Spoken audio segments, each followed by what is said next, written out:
Crossover, quick release. Oh, baby, and the foul. Woo. Offensive rebound for Watson. 32 seconds. Shot clock differential about 14 seconds. 3-point lead. Who run shit like me? Top 5 basically. I still play for keeps. Ain't no fantasy. Hey. Ladies and gentlemen, welcome back to episode 11 of Divine Providence. I'm here with Eduardo as well as Mac, as always. Gentlemen, we faced a couple losses since we last got together, but for now, who cares about that? Let's hear about your New Year's Eve. How did everything go down New Year's Eve? I think you guys both went to Newport. Yeah, I lot of drinks, long day of drinking. Probably picked the right day of all days this season to stay away from the amp, considering the blowout that happened. And I'm getting to be on the wrong side of 25, so Liquid IV was my best friend on New Year's Eve. So, all right.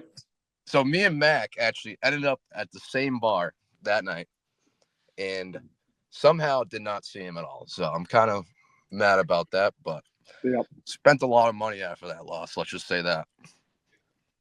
Which is disappointing. You know, you think that two guys on the same podcast, on the same show, at the same bar, and, you know, can't coordinate, get it together to meet up, to have a beer on New Year's Eve. It really is just sad stuff. Not as sad as my night as you know, an elder person. New Year's Eve, I was in bed by I actually made it a little later than I thought.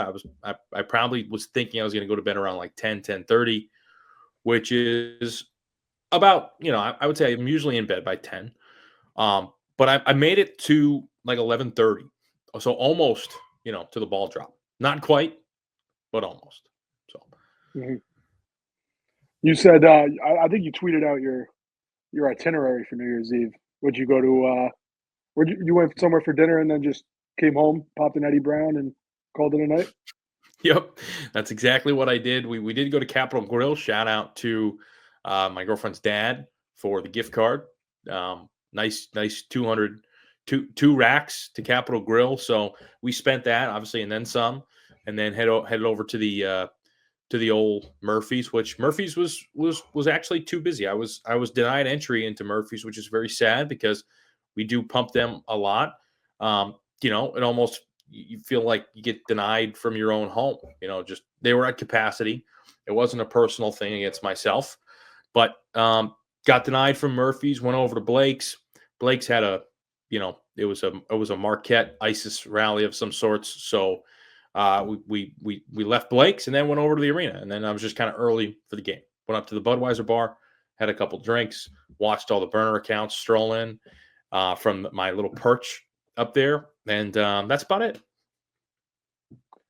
What's the deal with Blake's renting out to Marquette fans every year?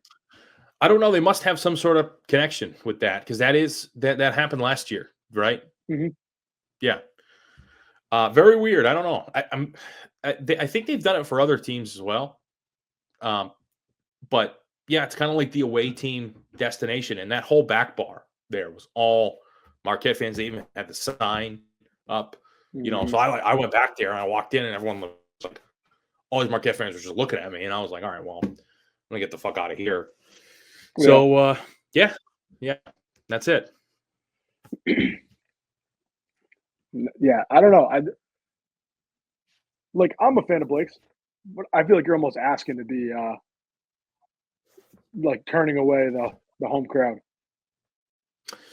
Yeah, see, I'm not a huge fan, to be honest. Granted, you know, I'm not trying to slander anyone's business. It's just every time I've gone in there, it seems like it seems like it's a chore for them to serve you, you know. And they always give you the runaround about the credit card. So there's another kind of piece of this. If like you have a big tab, they have no problem taking the credit card. But if it's like maybe you went in there, got a couple drinks, and you're paying for like 2 or 3 drinks, they're always like, "Oh, credit card machine's down, credit card machines." But they're taking credit cards for other people, so it's a small money amount, and they're like, "Oh, cash only." So Blake's, you know, sadly, not my favorite spot. Murphy's, great spot. Yeah. So, I mean, it's just Blake's, I mean, they want to serve the away fans. I'm sure they took all their credit cards, you know. Yeah, fair. But where'd you guys end up for New Year's? And then we can get to the Marquette game. Newport Blues Cafe. That's my mecca. That's my holy grail. And that's Nice. I think that's where Eduardo was as well. Correct. I was there the whole night. That's Still did not run into each other. Ended up down at Smugglers. Smugglers is a cool spot during the summer, but they just stay open later. So if anyone's ever in Newport, pro tip, go to Smugglers at like 12:30, and they stay open later than anyone else. So very, very fond memories of college basketball and Newport. Newport St. Patty's Day Parade usually falls around like Big East tournament, finals day. So also the A10 tournament final. One time I was in Newport for that. And there was a ton of URI fans, and I was a little bit on the younger side, so I was really, really chirping pretty hard. But yeah, I mean, Newport's always a good time. So we did have a basketball game, unfortunately. Brutal basketball game. Did block out most of it from my memory. Were you guys able to actually catch the game, or were you just too busy gallivanting around Newport? So I watched the game from an Applebee's in Middletown, Rhode Island, and I'm honestly, like you said, blacked the game out from my memory. And I mean, that game was last year, so like whoever's thinking about that game still, I don't know why you're thinking, you're looking in the past. That game was in 2024, so.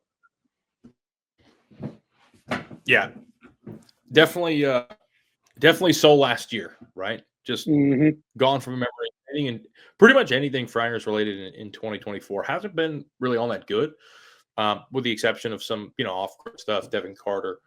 But as we talked about last episode, right, 2024 was not our best year. So 2025, though, I mean, 2025 is off to a pretty decent start. Any other thoughts about the Marquette game before we go on to the UConn game? I don't really think there's much to talk about for the Marquette game. I don't know if you guys have any thoughts. The only thing I will say, and it's not even really any takeaways from PC because we've complained the last couple episodes about the on-court play. I think Marquette's a Final Four caliber team.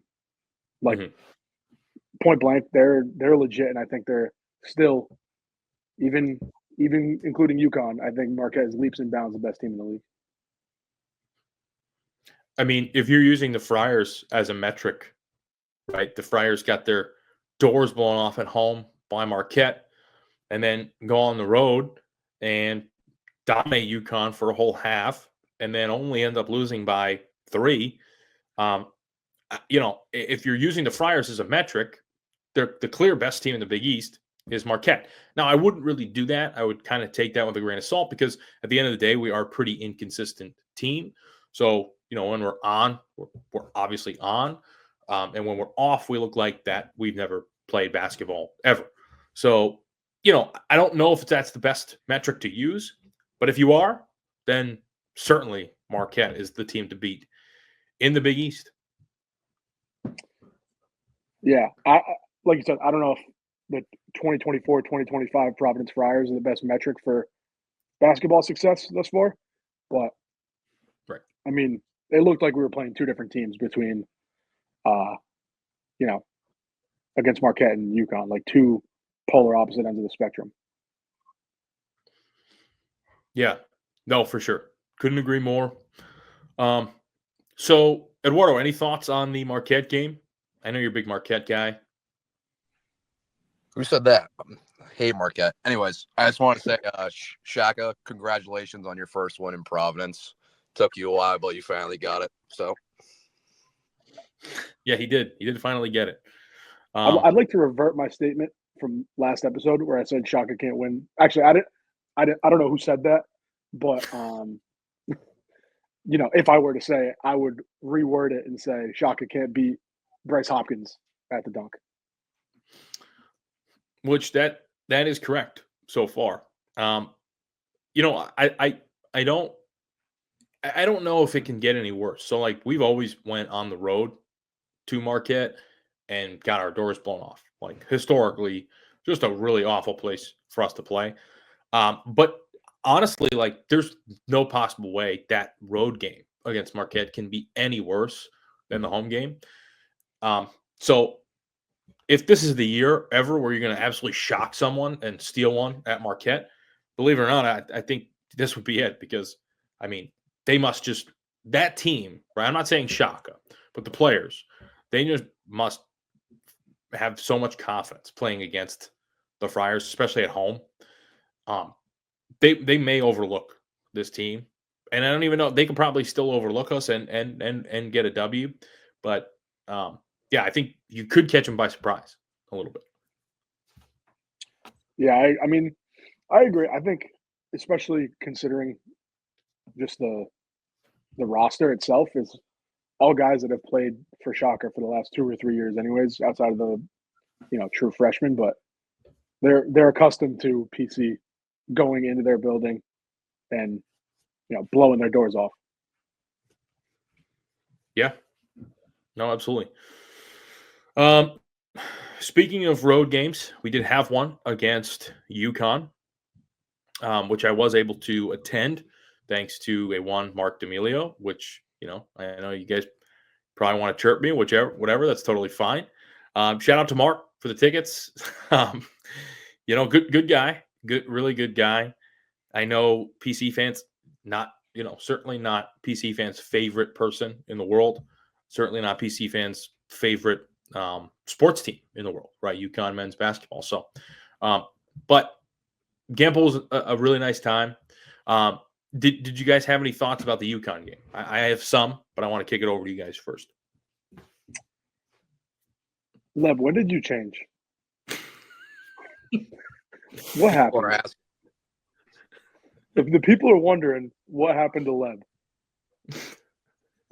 The amount of DM from that is absurd. So you gotta speak up here. Yeah, we need some answers. Before we get into the game, we need some answers. You love Gample. You and Mark D'Amelio are bumping fuzz. You guys are best friends. You got to explain to us. You got to answer the people.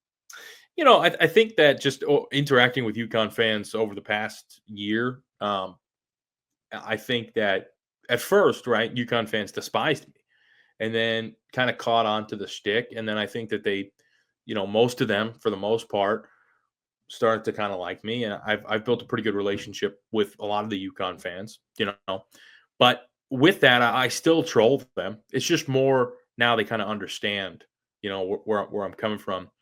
And a lot of people, don't, right? So I think that they take it well. So I do give them a lot of credit because, I'm still out here ruffling a lot of feathers. It's just with them, they kind of just, have adapted a little bit. As for Mark, Mark reached out to me initially. He wanted to set up a fundraiser for the whole kidney thing, which I was kind of at first a little timid to do. I don't really want this to be about money. Also, like I'm not, I can afford my bills and my rent. Like I don't really need like a cash injection. I'm not rich by any means, but I don't, I'm fine. Like, so I didn't really want that, so to speak. So I kind of dissipated. And then I told him like, hey, like, really appreciate it. I really do need tickets though. And he sent me some tickets. So they were good seats.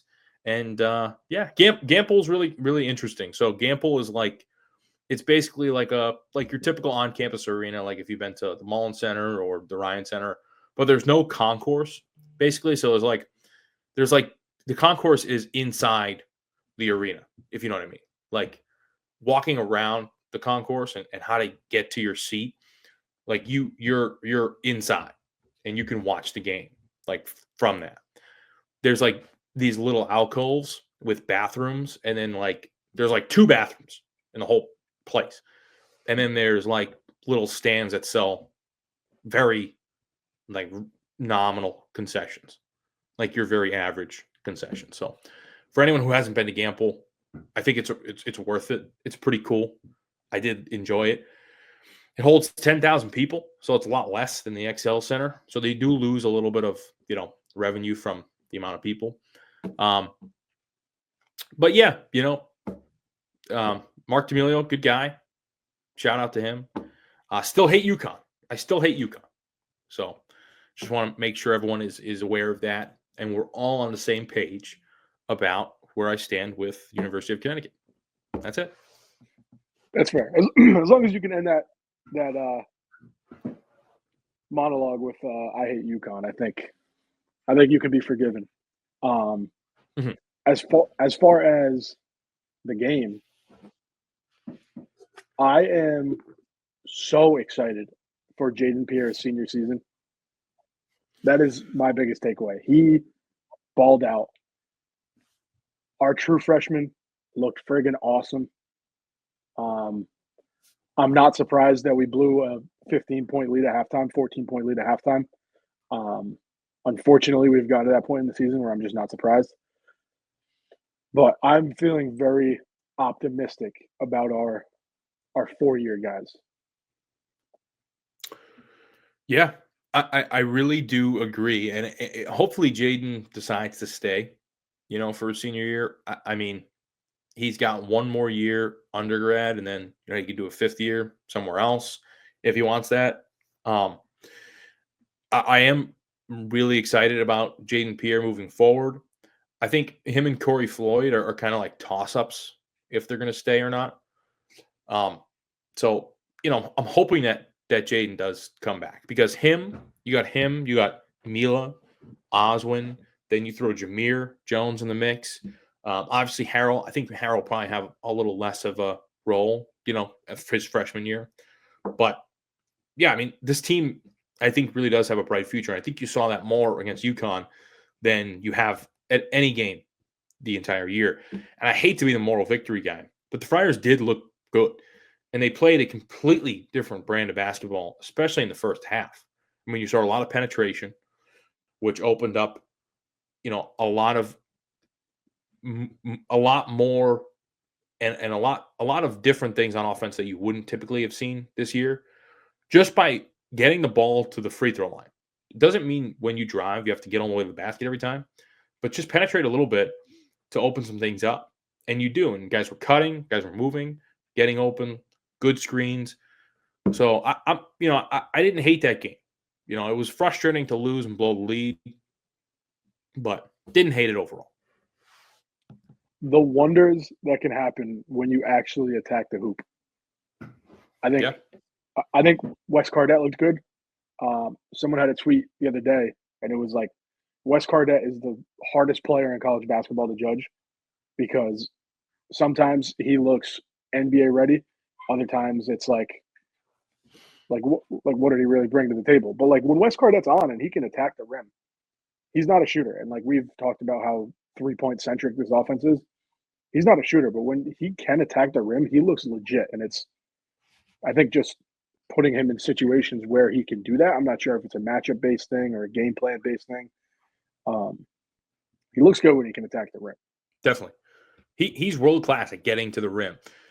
He has a little bit of a finishing issue. I think that's more just like kind of at Chicago State. I mean, he was the guy, right? So I think he was a little more polished there.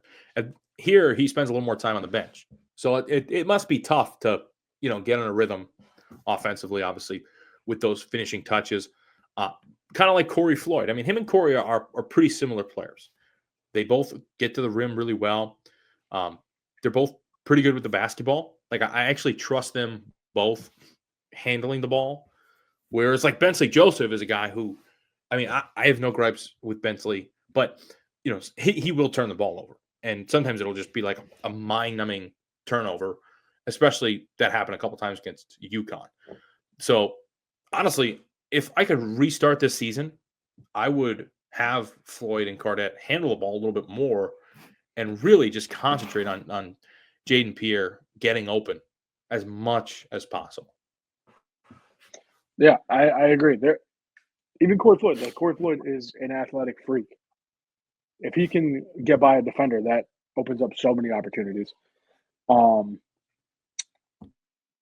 will say, every game that goes by, our true freshmen, I get more and more confident in and excited about the potential of them being here for 4 years.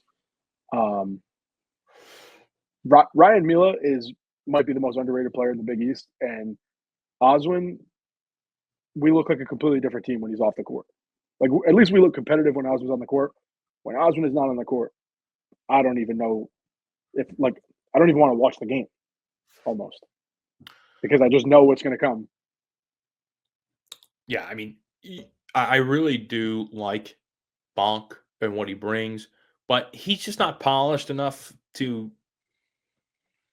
be at this level. It's the Big East. Like, I think if Bonk was in, a little bit of a lower conference, I think maybe you kind of let him figure it out on his own. But yeah, I mean, just Big East at UConn, right? Back-to-back national championships, and Anton Bonk is your your backup center when Oswin gets tired, which he does. Like, he gets gassed. So yeah, and that's just on Kreist being hurt. But also, even if Kreist wasn't hurt, we don't know how much we can really fully trust him. So yeah, I just think that it's unfortunate. I would like to be able to trust Bonk more, but you just can't at this point. Oswin, though, looks great, and I'm really excited about his career with the Friars.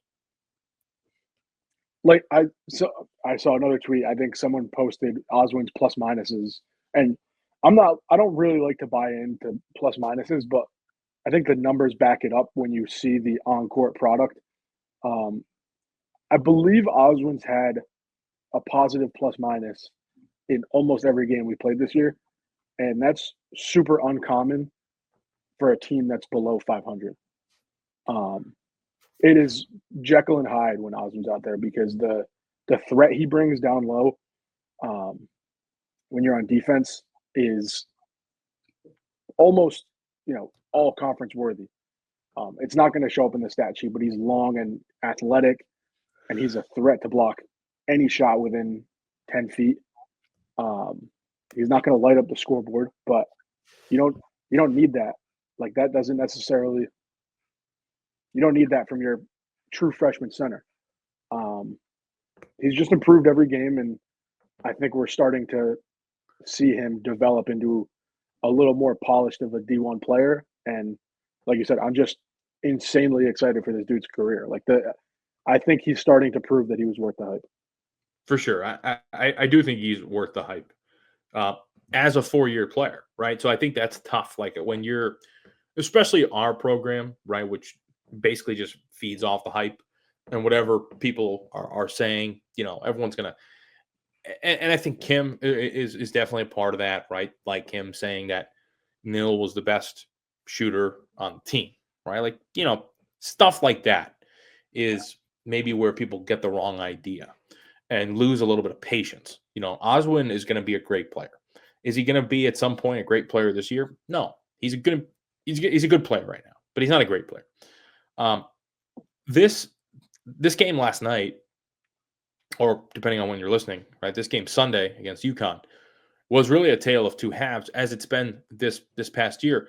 But this one was way less of PC's fault than the other ones. So you saw, like, the refs really step in. And I know this is a loser's argument, right, to blame it on the officials. It wasn't even that the officials were calling bad calls against PC, which is the reason why they lost. But their style of officiating went from, okay, let them play, to we're going to call absolutely everything. And I think there was like 30 fouls in the second half. There was 5 free throws in the first half. There was 50 free throws in the second half. Some of that obviously comes down to late game intentionally fouling, but that's just insane. And it benefited UConn 100%, because when the game is under control and it's a slower game, the better team is going to always, is always going to kind of come out of that on the winner's end. Whereas PC had all the momentum and they were playing hard, they were playing fast. But then the refs step in, slow it down. They make bad calls both ways. They make a lot of calls both ways. And then it benefits UConn. So that's pretty much what happened. I mean, it felt like the same song and dance as the game at UConn last year, where just foul after foul after, and like, that game last year drew like national media attention because of how long the game ran and how many fouls were actually called. Like that was a 3.5 hour game last year just because of stop and pause and going to the table to review a foul call or free throws. And the second half felt a lot like that. And obviously when it's not going in your team's favor, it gets amplified. I just don't like when refs feel the need to, basically take control of the game, regardless of which way. It wouldn't have been a fun viewing experience. Actually, it would have been a fun viewing experience if PC ended up winning. But generally speaking, even if your team is winning, stop and go because of free throws does not make it a fun watch. And you made a good point earlier. Like, even if the fouls were even, like, stopping the momentum does a lot for a team, especially when the more talented team is down. It helps them get back into a game because it slows down that momentum. Mm-hmm. Yeah. No, I agree. I mean, the first half was a lot of fun. Obviously, being there, it was great to see the UConn fans sad. Also, one thing I'll say, PC fans, hardly any PC fans. I think it was a lot to do with just being a gamble. So a lot of tickets get swooped up fast, obviously, by the UConn fans. A team, they won back-to-back national championships. So tickets are pretty crazy right now. But at the end of the day, seeing UConn fans sad is always awesome. It's always great. And it had the same vibe. I was at the UConn game at the Excel Center in 2021, December of 2021. So it was the 21-22 season. And that was just, it had a similar vibe. And then the wheels came off in the second half. Again, this one much less of the fault of Kim English and the guys, but nonetheless, still blow the lead. And you can't blow leads. I mean, at this point, they've been up by 12 against URI, 13 against St. John's, 13 against UConn, something along those lines, right? I mean, that's a ton of points to blow. Mm. And you don't win one of those games. I mean, just really tough. Really tough. That's, probably a handful of times now this year. Out of our 8 losses, I think 4 of them we've blown halftime leads. 2 of them to, top 3 Big East teams. I don't think UConn or St. John's were necessarily on Kim by any means. But something in the locker room happens at halftime when a team plays the Friars, and it's been more than evident this year. Do you guys think it's a fatigue issue, or or a coaching issue? I think those are the 2 things I see that could be. Did you say? It's got to be one. Did you say fatigue or coaching? Like players being tired. Mm-hmm. That's a good question. I don't know if it's fatigue. I mean, because they're pretty deep. I don't know though. It's a good question. Like there are times, especially in the second half, where I just was looking at their faces and was like, man, these guys are gassed. And I mean, only had we were rolling there with only one timeout for a while. But then there were so many fouls that you get a little bit of a chance to kind of catch your breath. So I don't know if it was a fatigue issue, so to speak, for this game. I definitely think coaching is part of the problem. Whether it's the full problem or just a part, it's definitely a factor for sure. I did have a very big issue with the fact that you used 3 timeouts super early, because now you leave basically 20 minutes straight for UConn to dictate the pace, the momentum, and you don't do that. You don't give that luxury to a team that's won back-to-back national championships in their home gym with the crowd behind them. Momentum's real in basketball, and if they're coming back from a 15, 16-point lead, you got to be able to, call timeout, calm everyone down, quiet the crowd down a little bit. I don't know. I just didn't like that you didn't have the flexibility, let's say halfway through the second half to slow things down. Yeah, you got to use your timeouts well. That's especially when you're on the road, right? In a hostile environment, and you gotta use your TV timeouts too. You gotta know obviously when the TV timeouts are coming and plan for those. Sometimes you might want to go back to back, right? So stack your timeouts. Like if the TV timeout is coming up and you want to get you guys some rest, okay, you call one, then you're going to get the TV timeout pretty fast. So, you get that. I mean, you have to be good with timeouts.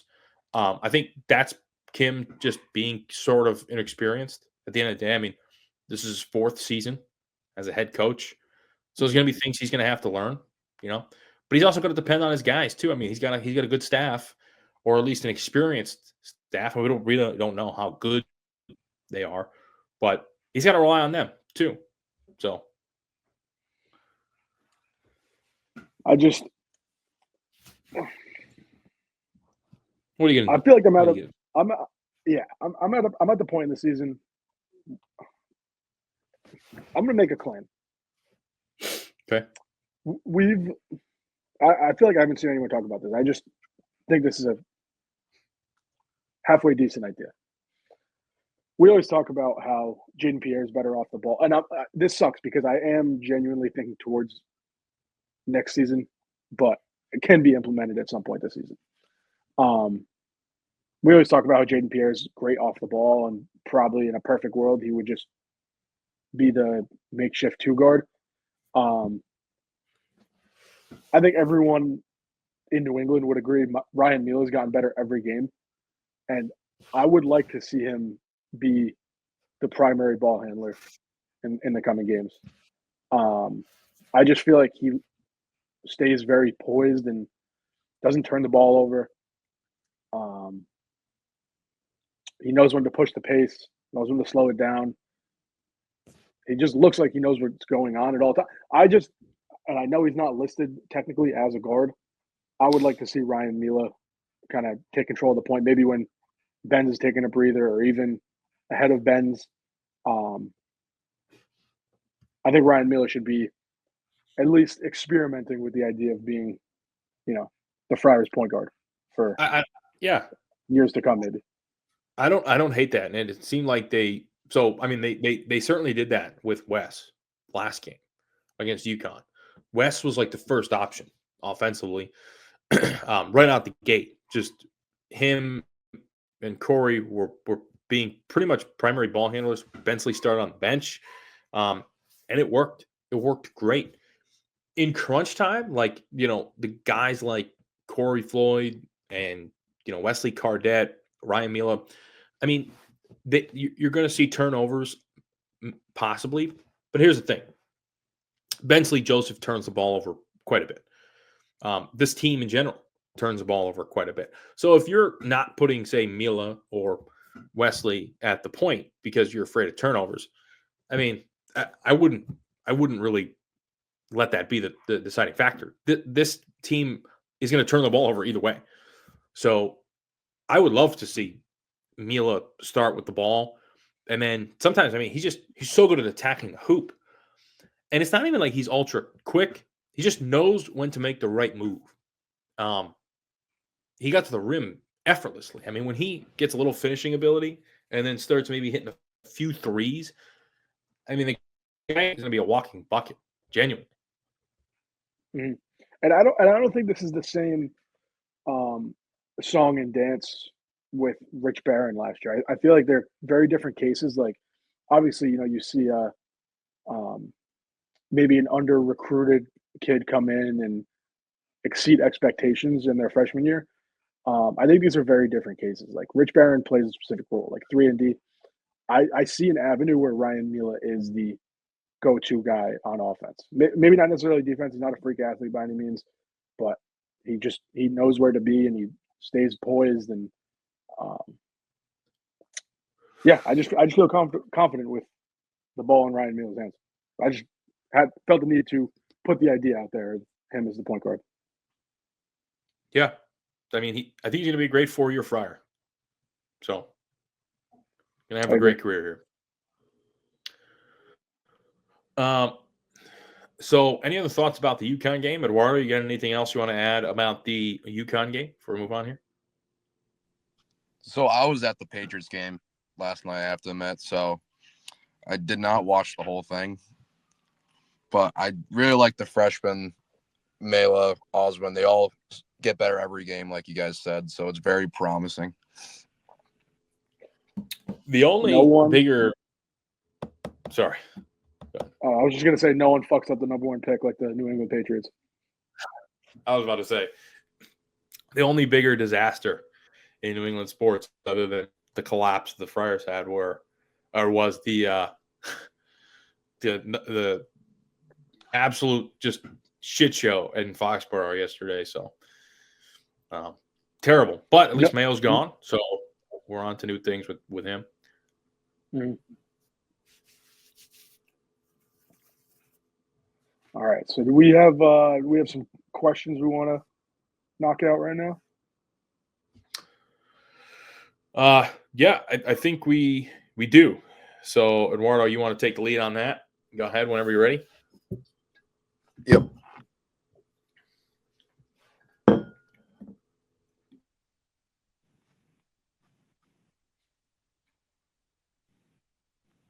This one is from Chris. It's 5 points. Ryan Mela is fighting for a starting job. How long is it going to take to fix the turnover issue? When is Kim going to go into the locker room at half and make meaningful changes? Bright note, Osborne has been excellent compared to game 1. 5, BN number 2 free throws improved. I think, yeah. I mean, these are definitely things we've touched on. Ryan Mela should be in the conversation for a starting job, I think. I've expressed my confidence in him. Totally think he should be fine for a starting job. Leb, what do you think about the turnovers? Because we didn't touch too much on the turnovers. The Friars limited them yesterday, but obviously year long that's kind of been an issue. Yeah, I mean, it's a huge issue. You know, I will say that yesterday they seemed a little more sure with the ball. How many turnovers this year does Bensley have? Bensley Joseph. Because I mean, a lot of the turnover issues were, believe it or not, creased. Which I mean, as a center, you know, he was turning the ball a lot. And then you had obviously like Wesley had a few, Corey Floyd had a few. Jaden Pierce pretty good with the ball, but yeah, he did have a few stupid turnovers and some big spots. Bensley's 2.4 a game. Yeah. How many minutes is he playing? Does it say minutes played there? 28. Yeah. So, I mean, yeah, that's not like an unmeasurable number. It's not great, but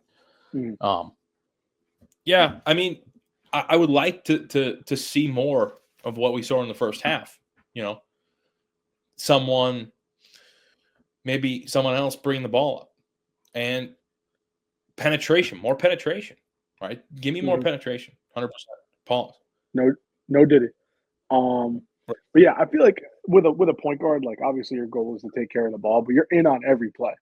So like typically the point guard will have higher turnover numbers.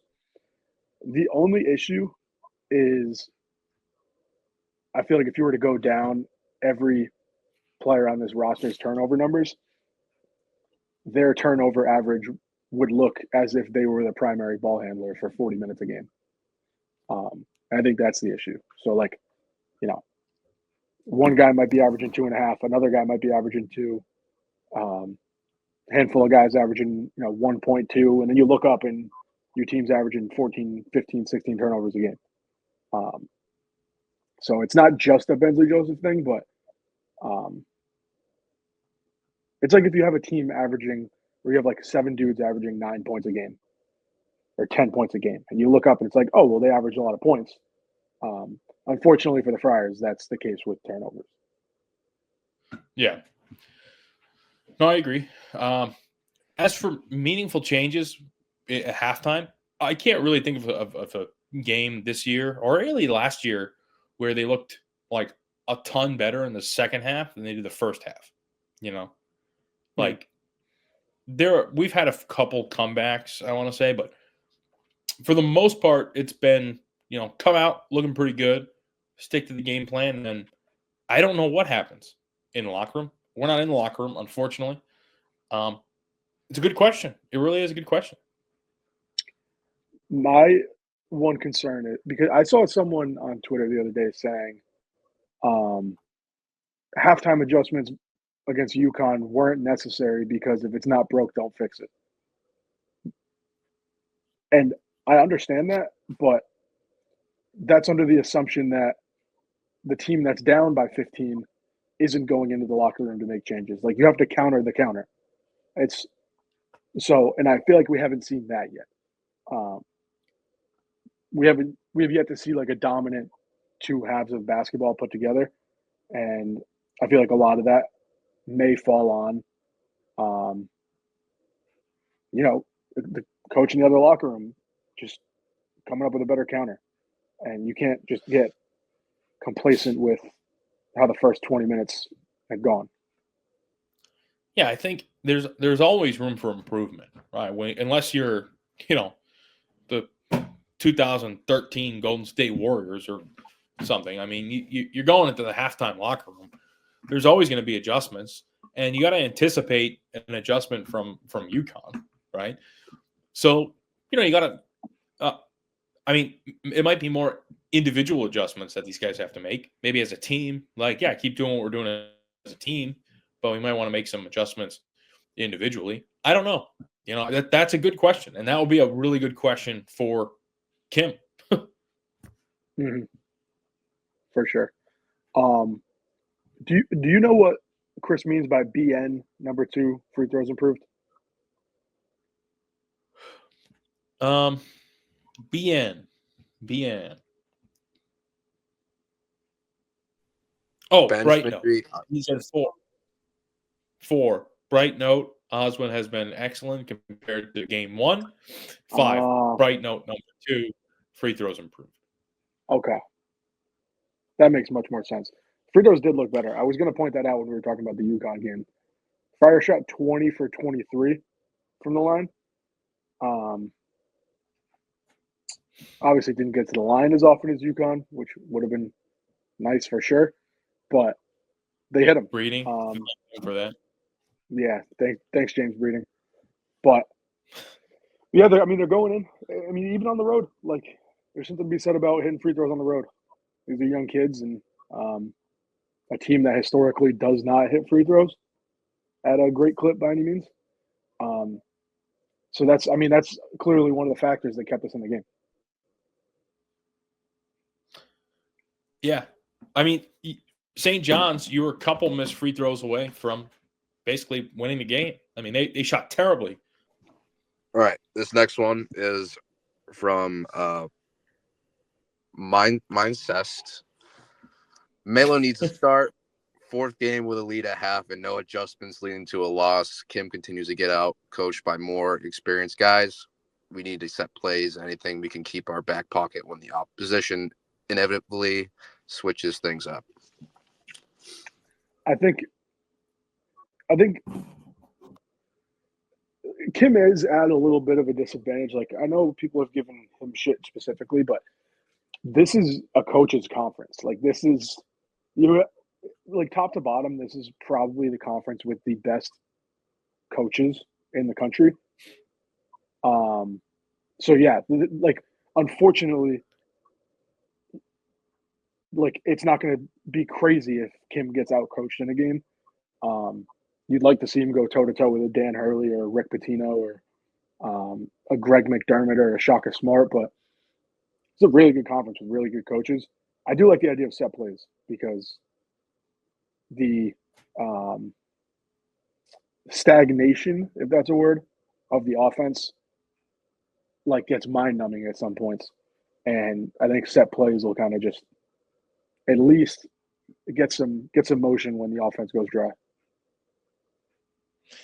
Yeah, I would. I mean, listen, Kim's not going to be the first guy to get out coached by Dan Hurley. Right at the end of the day, a lot of guys have got out coached by him.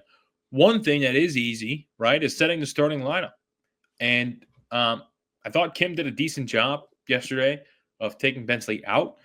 I would have liked to see Mila in there instead of. I mean, I would say probably instead of Barron. Maybe Corey Floyd. I liked what Corey Floyd brought. I would have liked to maybe see Mila in there instead of Barron. Yeah, I mean, at this point, you guys know how I feel about Mila, so I would have loved to see him in the lineup. But yeah, kudos to Kim for at least shaking things up, starting Ben's on the bench. So yeah, for sure. All right, next one. This one's from White Chocolate. If Devin Carter continues to play like this and maybe even better, what are his chances of getting Rookie of the Year, even though he has missed a good portion of the season? I think he can't win it because he has to play a certain amount of games. I think it's like 60 or something. Yeah, I know there's like a minimum threshold. For anyone who's been living under a rock, Devin Carter's made his debut. For anyone who hasn't been on Twitter in the last 48 hours, Devin Carter made his NBA debut. He's playing well. Like, honestly, like holding his own and like right away. Like pretty much everyone said he would, but I didn't know if that was just like the Friars bump. But he's making an impact right away, which I think is awesome. But yeah, I don't think he has a shot at Rookie of the Year. Unfortunately, I think there's a Husky who's the favorite right now. Sad. Very sad. So I'm not like too big on the NBA, but I've been following Devin. It looks great. Guy looks absolutely great. I mean, truly, like I said this before, but he is really, really good, and it shows how good he was last year. Looking at this team now, and then looking at how well he's doing in the NBA and how well he did in the G League with Stockton for a while. Devin is just a special, very special talent. I think he's going to have an unbelievable NBA career. As for the Rookie of the Year thing, I don't know all those rules, and I don't really follow. So I guess you're saying Donovan Clingan's having a good year. Is that who you're talking about? Not Tristan Newton. He got cut, right? Yeah, no, I think Steph Castle's the favorite right now.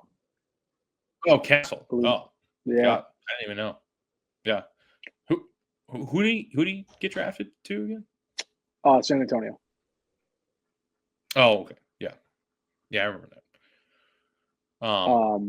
I will say there's something heartwarming about watching a whole ass other fan base on the other side of the country like start to embrace Devin Carter the way almost similar to the way we embrace Devin Carter. Like that's so awesome. Like as long as Devin Carter is a king, a Sacramento king at least, that's my Western Conference team 100%. Like I will genuinely root for that team as if they were the Celtics. Yeah, I mean he's always going to be a king. Just depends Obviously. on which NBA team he's playing for. Yeah, I know. I'll definitely root for them. And I mean, Devin been following this team for a very long time. Devin Carter is a guy who plays the game the right way. He plays the game really hard, does everything that you want him to. So yeah, looking forward to following his career, and hopefully he becomes an all-star. That'd be awesome. Mm-hmm. Also, shout out to I want to give my brother a shout out because he's a degenerate gambler. So he buys NBA League Pass so he can watch the games. So he hooks it up with League Pass, so I can watch the Kings whenever I want, which is awesome. Nice, that's awesome. All right, next one. What do we got next? This one's from Paul. Great effort, Providence. Hard to overcome the free throw disparity. Coach has to find a way to manufacture points when the team goes into cold spells. Yeah, I think we've seen cold spells pretty frequently this year. The team will just turn the lights off for 6 or 7 minutes at a time, and I think it comes with set plays. I think what was it, after the Villanova game last year? Kim said he wanted to put in set plays, and then the next 15 minutes of basketball, the next game, like it looked like a completely different team, running set plays, putting the ball in the hoop. Like you don't have to be married to set plays for 40 minutes, but you know, couple empty possessions, you gotta turn to something. Yeah, I also think this is a product of not 100% having like a go-to guy, right? I mean, Devin Carter last year was obviously that guy. So when we're in the middle of a cold spell, we needed a bucket. All right, pretty obvious. I go to Devin. This year, it's supposed to be Bryce, right? He's a guy who can do a lot on the court. Jaden Pierre obviously had a great game offensively. He's great offensive talent. Last game, right, against UConn, he was able to score in a multitude of different ways. But for the most part, Jaden, his career here has been, all right, just you're just going to shoot. He's a spot-up three-point shooter, so get open. That's not really manufacturing points, right? That's just being a spot-up shooter. A guy who can manufacture points is like Bryce Hopkins. Bryce Hopkins would solve these problems. That is a game 110% that you win with Bryce. Same thing with St. John's. So I don't mean to, continue to beat a dead horse about this, right? This Bryce Hopkins situation, which is very unfortunate. We all feel very bad for Bryce, but this season looks a lot different if Bryce is playing all the games, or at least most of them. Yeah, no, I mean you're 100% right. It's this is clearly a team that's built to play around Bryce. So when you subtract the guy who the team was built to play around from the mix, you're going to get the product that we've seen the last month, basically. Guys almost trying to figure out different roles. Like, if Bryce is not playing, what's my role going to be now? And hats off to Jaden Pierre because he has started to come along and kind of look like an alpha dog scorer, which obviously just, like I said, has me so excited for what's to come in the senior season. But I think it's guys are trying to find their roles on the fly almost at this point. Definitely. Real quick, before we get into the next question, because I did bring up Bryce, what do you guys think will happen with Bryce? Obviously, we have no inside information whatsoever. It's all very tight-lipped. I've tried to find out, what his status is going to be for the rest of the year. Do you think he's going to call it a year? Do you think he's done? Do you think he's going to play again? What do you think? I don't want to give any concrete predictions because I don't want to ruffle any feathers. I don't want to, cause any rifts and make any people upset. So I will say I, as a fan, and even the past week or so, I, as a fan, am in the mindset of, no pun intended, the team that we are watching on the court is the team that we are going to have for the rest of the year.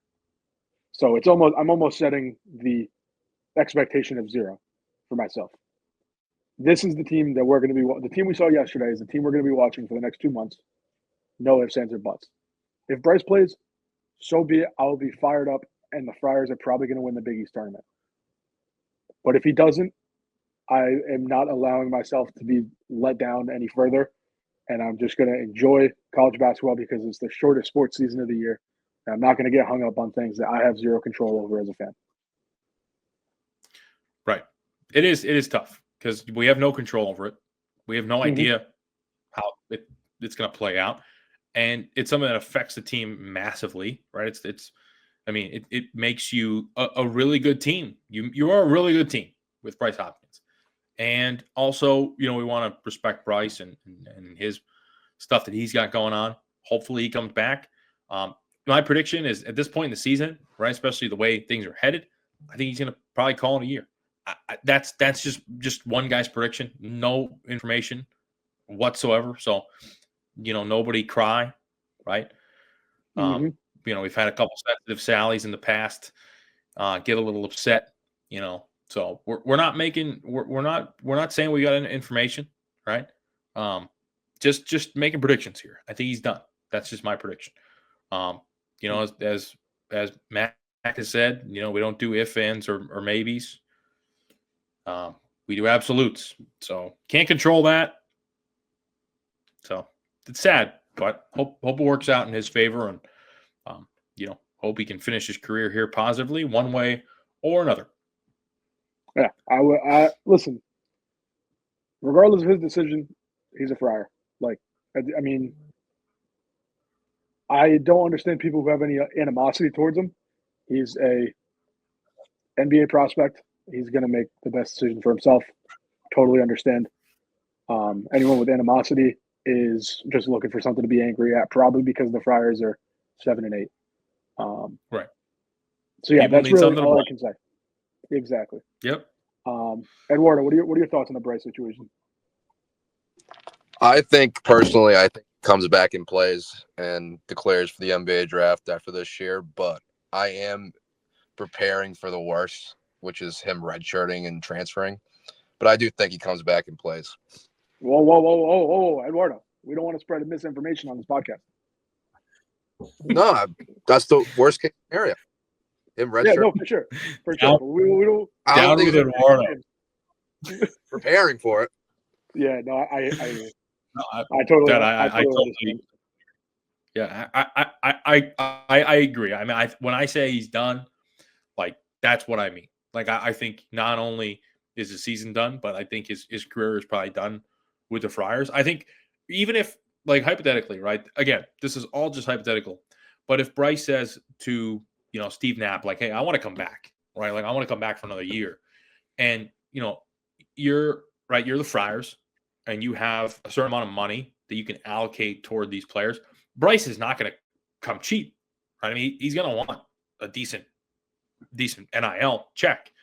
So if you run the risk of allocating that amount of money toward this guy, and he kind of screws you again, not saying that he's doing it intentionally, right? Just this, we're getting screwed by this. It's not his fault, but the Friars are getting screwed. And if that happens again, and you consciously give him a huge amount of money and lose out on maybe another guy, and it happens, this is 3 years in a row where we've been without Bryce, allocating a ton of money toward Bryce and him not playing, then, like, all right, I mean, that's a tough look for the decision makers in this program, right? So you have to think twice about doing that if Bryce does want to come back. My opinion, I think he goes elsewhere and tries to have a good year and enters the NBA draft, which I hope he does. Genuinely hope he does. Mm-hmm. And if he does, I want to make this. I want to make a public claim right now. After this, I'm done talking about this fantasy land idea. But there's only, listen, like I said, no animosity towards Bryce if he does trend. I want to make that clear. At least me. I encourage other people to do the same. If he leaves, he leaves. I totally understand. It's probably best for both sides. He can go to 362 different schools, and I would not have a problem. Yep. There's just one nightmare scenario that I will not bring up, and I don't even want to put into the atmosphere, and that is the only thing I will say on the subject. I want what's best for Bryce. Yeah, I want what's best for Bryce. 99.8% of scenarios. Definitely. If he goes 6 hours south, there's no protecting him from what people say, and I will choose not to do that as well. I totally agree. Any other school, right? Totally fine with. But if he does what some other unnamed figure did here, then yeah, right. We don't have to say it, but there's not going to be any love on this side, right? We all know that. But there's no need to put that in the atmosphere, right? So, of course, he's still a Friar. Hopefully, he plays against Butler. We do have a game against Butler, and we're coming up to the hour mark. So, why don't we get into that a little bit? We do have Kyle, the Butler fan, who was very nice enough to provide us a breakdown of the Butler program. I think maybe like from 36,000 feet or so. So, why don't we gear that one up right now? Kyle, what do we got? Butler, Kyle, the Butler fan, we got. First, I'll go the long podcast. term. Long term, there's actually more hope than I think a lot of people outside the fan base think. The reason I say this is because, first and most importantly, we're in the best spot with NIL than we have been ever. And it's only getting better, which for a program and a brand like Butler, we're very aware of the fact that we're not as big as a lot of brands. It's really good. Our NIL is extremely competitive, and that shows in the fact that we have the best recruiting class Butler's ever had that may even get stronger here coming in next year. And this offseason, we're very excited for our first full portal cycle with really, really competitive NIL, and we should do really well in the portal. However, that's the future, and that a lot of that comes from Thad Matta, who is a name brand coach. This year, it's been a struggle. The offense is anemic. We don't move on offense. There's a lot of one-on-one ball, and it's tough to watch sometimes, and it's discouraging. However, no matter what the offense looks like, you can't lose 7 in a row. And I think we come into this Providence game kind of thinking, and I said this on the Spaces last night, Butler fans think we have to win this game. We look at Providence and the way they've been playing and think we have to win this game. However, I know that Providence fans are looking at this game and the way Butler's playing and saying we're at home, we have to win this game. So I think it's an important game for both teams to finish, to start trending in the better direction on the second half of the season here, because this really is about halfway point as far as the amount of games played. So it's very important for both teams. However, I think for Butler, people are jumping the gun a little bit on the coach. There's no chance he's gone after this year. It's a good chance he has multiple more years because of the NIL he's bringing in, because of the recruits he's bringing in. And eventually he's going to find people that fit his system. This year, it's looking really rough, though. And even if the future's bright, it's tough, really tough, to live through a year where the offense looks like this. So ultimately, that's the state of the program. Don't know if you guys have been seeing what's been going on Twitter this morning. Screw Dan Dakic. He's a clown, and he can go to hell. But that's about it. Go Dogs. Go Dogs. Kyle, great kid. Great Butler fan. Very immensely passionate Butler fan. Big Red Sox fan. Sometimes we'll talk in the off season. So that was interesting. I guess where the programs are in very similar places. And I think that was perfect for what Kyle, because I wanted to hear his perspective on the program, because you ask a PC fan, right, to give that exact thing that Kyle just gave us, and I think you're going to hear a lot of the same answers. Coach unsure, offense not looking too great. So yeah, I mean, this is absolutely a game that the Friars have to win. Like, if you have to win it, you should win it.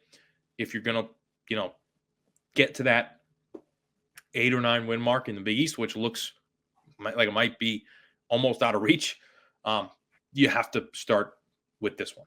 So I think there's a good chance they do win it. I totally agree. I think this is one of the better, more optimistic ways I've felt coming into a Friars game in a couple weeks now. But you're right. Both programs are in a similar spot. One program is going to come out of this with a completely different vibe switch. I don't care how big or small the game is at the dunk. When the Friars win at the dunk, like, you can feel a certain type of energy in the air. And for Butler, I mean, you steal one on the road in Providence. That's a huge morale boost. Both teams trending downward, but one team's going to come out with a completely different energy, and the other is going to come out and not in the highest of spirits, and basically feel like the season's cooked. Yeah. No, I agree. Very similar response. Eduardo, anything to add there? What was the Twitter stuff he was talking about? I don't know. Dan Dakic said something. I mean, this wouldn't be the first time Dan has gone against the Big East family. Oh, he said, I see. This was 6 hours ago. He said he's doing like a recap of Indiana sports. So I guess he's like Dan's an Indiana guy, and he's going through like bullet points. It says like Richardson is a child. He's talking about Anthony Richardson. IUBB is coming on strong. Talking about Indiana. It says Butler stinks and not a soul cares. I don't know if that's what they're upset about, but that's funny. But like, I hate the Big East slander from someone who's not really like in the Big East. You know what I mean? Yeah, he is. Oh yeah, he said, and then he had another tweet. Butler has lost 7 in a row, and not one soul cares. Yeah, he just hates Butler. This guy. Mm-hmm. I think loves the hate. Was he the same guy who said Butler fans are going back to their roots? Indiana fans. Good question. I do not know.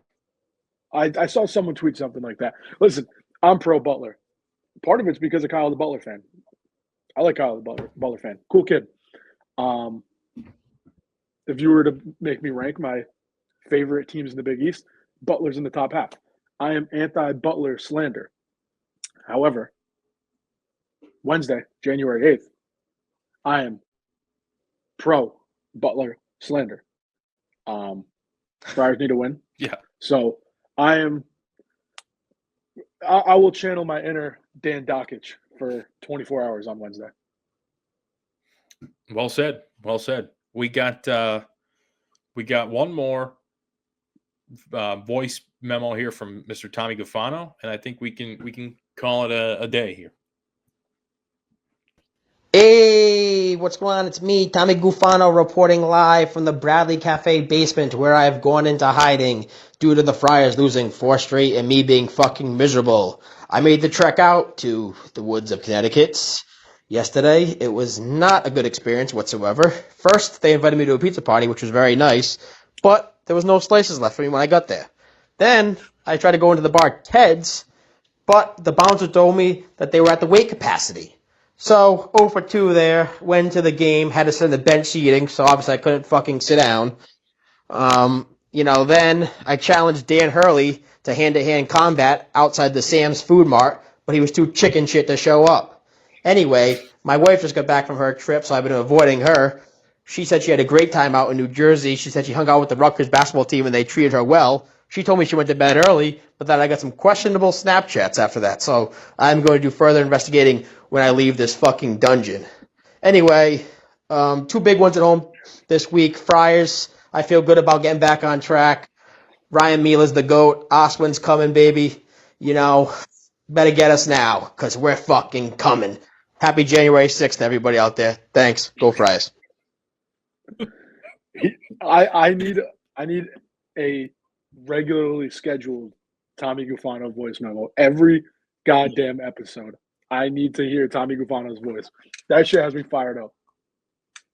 So funny thing about Tommy was there was a Spaces last night after the UConn game, and it was hosted by Divine Friars, and Tommy spoke in the Spaces, and I was driving.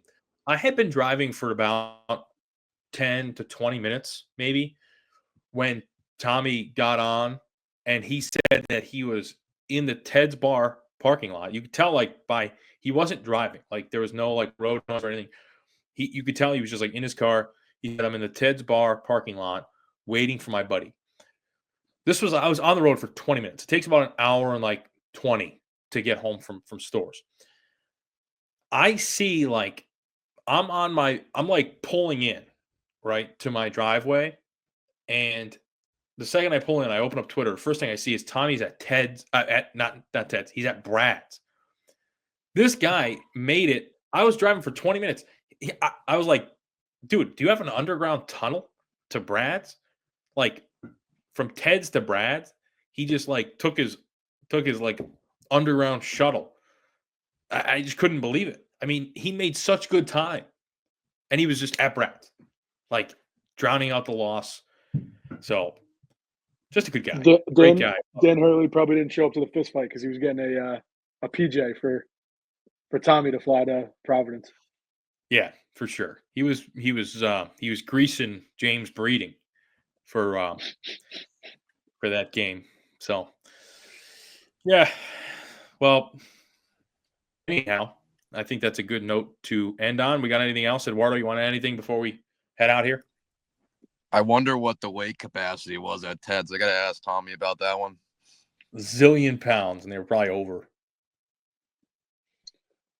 Being a structural engineer in the state of Connecticut must be one of the hardest things ever. Yeah.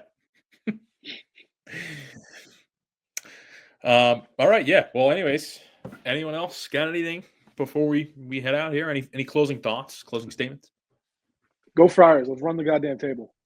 Yeah. Hell yeah. Let's win the Big East tournament. See ya, Murphy's. Yep. See you guys. Uh-oh. Rest of your It's a January late 6th. one Wednesday, right? Yeah, 8:30 tip. More time to drink. That's all I heard. Hell yeah. Love it. All right, ladies and gents. Thanks for tuning in. Peace.